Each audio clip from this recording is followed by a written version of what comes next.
Merit మైండ్స్‌లో polity అనే సబ్జెక్ట్‌ని deal చేస్తున్నటువంటి ప్రొఫెసర్ ఎవరైతే ఉన్నారో చైతన్య గారు వారు ఉన్నారు మనతో పాటు. సో వారిని అడిగి మరిన్ని విషయాలు తెలుసుకుందాం. నమస్తే సార్. సో సార్ బేసిక్‌గా ఇప్పుడు మనకి గ్రూప్ 1, గ్రూప్ 2కి ప్రిపేర్ అయ్యే వాళ్ళు ఎవరికైనా కూడా ఈ పాలిటీ సబ్జెక్ట్ అనేది కొంచెం వాస్ట్ సబ్జెక్ట్ అనిపిస్తూ ఉంటుంది.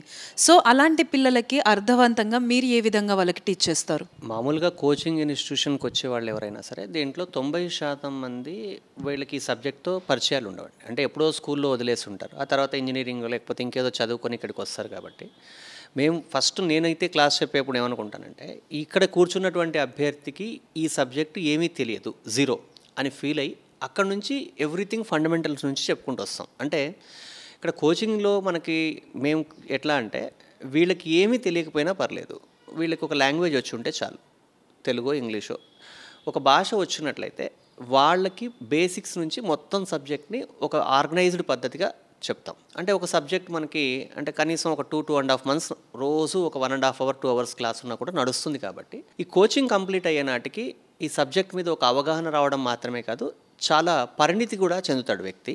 సో కాబట్టి ఫండమెంటల్స్ నుంచి చెప్పడం జరుగుతుందండి మెయిన్గా.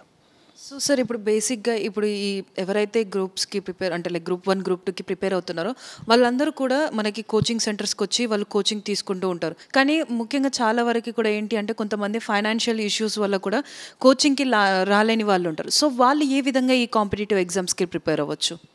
ఇప్పుడున్న పరిస్థితుల్లో చాలా నెంబర్ ఆఫ్ ఆపర్చునిటీస్ ఉన్నాయండి. ఫైనాన్షియల్ బ్యారియర్స్ అనేవి ఉండొచ్చు వ్యక్తులకి. మనం అందరికీ ప్రిపేర్ అవ్వాలన్న ఆకాంక్ష ఉన్నప్పుడు అది సంతృప్తి పరచుకోవాలి. కాబట్టి ఇప్పుడు ఫస్ట్ థింగ్ ఏంటంటే ఒకటి కోచింగ్ అనేది మెయిన్ సోర్స్, అది ఆఫ్లైన్ కోచింగ్. ఆఫ్లైన్ కోచింగ్లో ఉన్న అడ్వాంటేజ్ అంటే ఫ్యాకల్టీ ముందు అంటే అతను అభ్యర్థి ఫ్యాకల్టీ ముందు ఉంటాడు, ఫ్యాకల్టీ ఏం చెప్తున్నాడో డైరెక్ట్గా వింటాడు, అటెన్షన్లో నేర్చుకుంటాడు. ఇది ఒక అడ్వాంటేజ్. ఇక ఈ మధ్య కాలంలో మనం బాగా గమనిస్తే గత 4-5 సంవత్సరాల నుంచి ఆన్లైన్ బాగా డెవలప్ అయింది. ఆన్లైన్ వేదికల మీద కూడా ఆన్లైన్ క్లాసులు కూడా వినవచ్చు. ఈ ఆన్లైన్లో కూడా లైవ్ ఉంటుంది, ఆన్లైన్లో రికార్డు ఉంటుంది. సో అభ్యర్థి కమిట్మెంట్ ఉంటే ఆర్థికమైనటువంటి విషయాలు పెద్ద బ్యారియర్స్ అయితే కావండి. ఇప్పుడున్న పరిస్థితుల్లో ఆన్లైన్లో వినవచ్చు. లేదు సార్ మేము ఆన్లైన్లో కూడా వినలేమనుకున్న వాళ్ళు ఓన్గా కూడా ప్రిపేర్ అవ్వచ్చు. ఒక అభ్యర్థి ఓన్గా ప్రిపేర్ అవ్వడానికి 10 గంటలో 20 గంటలో పట్టే సమయాన్ని కోచింగ్ సింప్లిఫై చేస్తుంది. కోచింగ్ అనేది ఏమి అద్భుతాలు చేయదు, కానీ శ్రమను తగ్గిస్తుంది. అది ప్రధానమైనటువంటి అంశం ఇక్కడ.